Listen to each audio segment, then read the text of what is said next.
Okay, in part 1 we learned how to listen into your hub and how to make these measurements. If you haven't seen part 1, I recommend that you watch it first or simply watch it after this video. So this is part 2, which hub is smoother? These tests were performed 3 times for each wheel just to confirm consistency. Okay, here we go. In my left hand is a zip wheel made in Indiana, United States of America. The other one with Eastern stickers is a Chinese wheel, and that's of course made in China with Novatec hubs. Firstly, the Zip 404 rear wheel.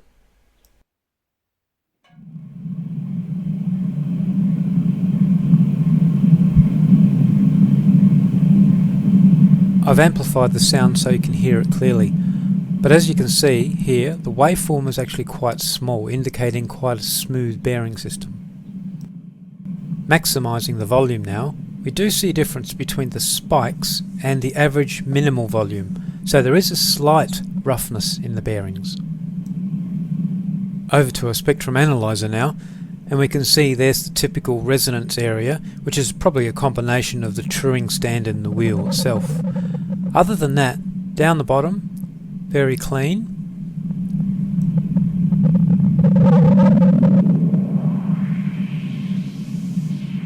And quite clean up the top here. All up, indicating just general wear.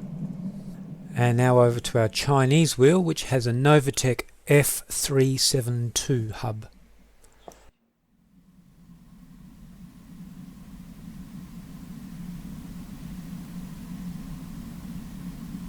First thing we'll notice is audibly it's not as loud as the Zip wheel. And the waveform reflects that. In fact, we're going to have to maximise the waveform before we can even analyse anything at all.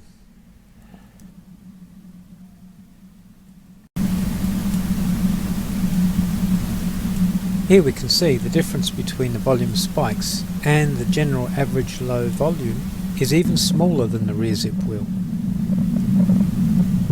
Now on the spectrum analyzer, there's that general rumble down the bottom again, indicating general wear. And up the top, very clean, except there is a slight tinkling going on. That could be because of a less viscous lubricant being used, so you're hearing the bearings dropping a little bit. Now let's have a look at both rear hub waveforms together. As you can see, the Chinese Novatec hub is definitely quieter than the Zip 404. And now the front wheels, the Zip 404 to start with.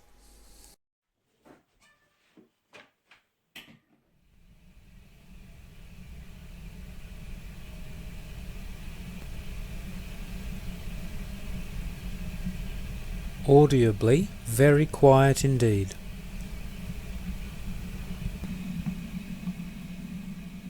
And in the waveform we can see that it's very quiet.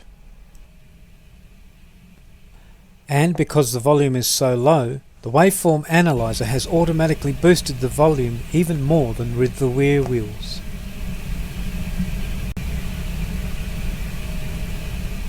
And the spectrum analyzer is showing mostly background noise, a very broad spectrum. Even the resonance is almost gone. So this all shows the bearings are very, very smooth. And over to our Chinese front wheel, which has a Novatec A271 hub.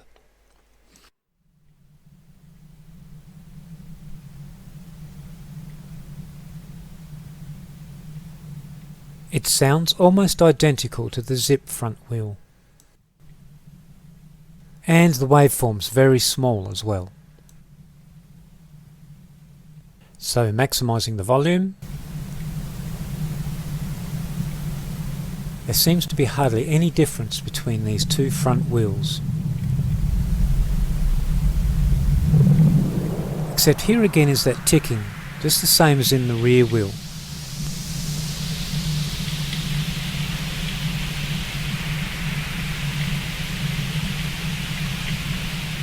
My guess is they've used that same less viscous lubricant in both the front and the rear bearings.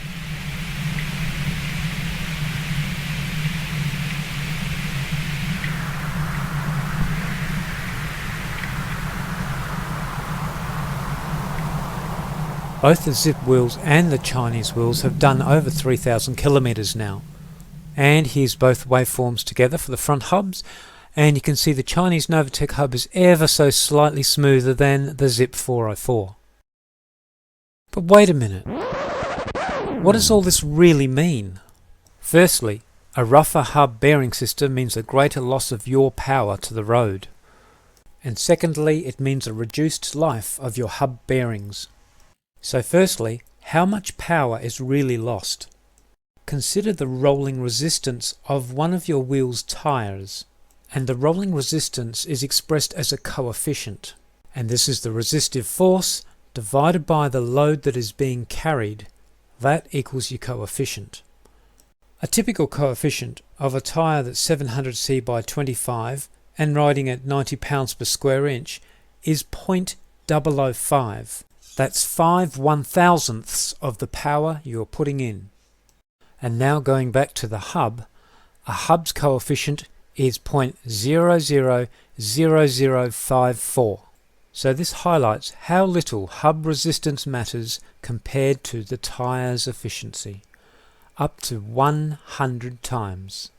If you still think your hubs are slowing you down, consider the other influences. As well as your bearings in your rear and your front hub, you've also got bearings in your bottom bracket, bearings in your pedals, not to forget 2 jockey wheels in your rear derailleur, and every individual chain link that moves.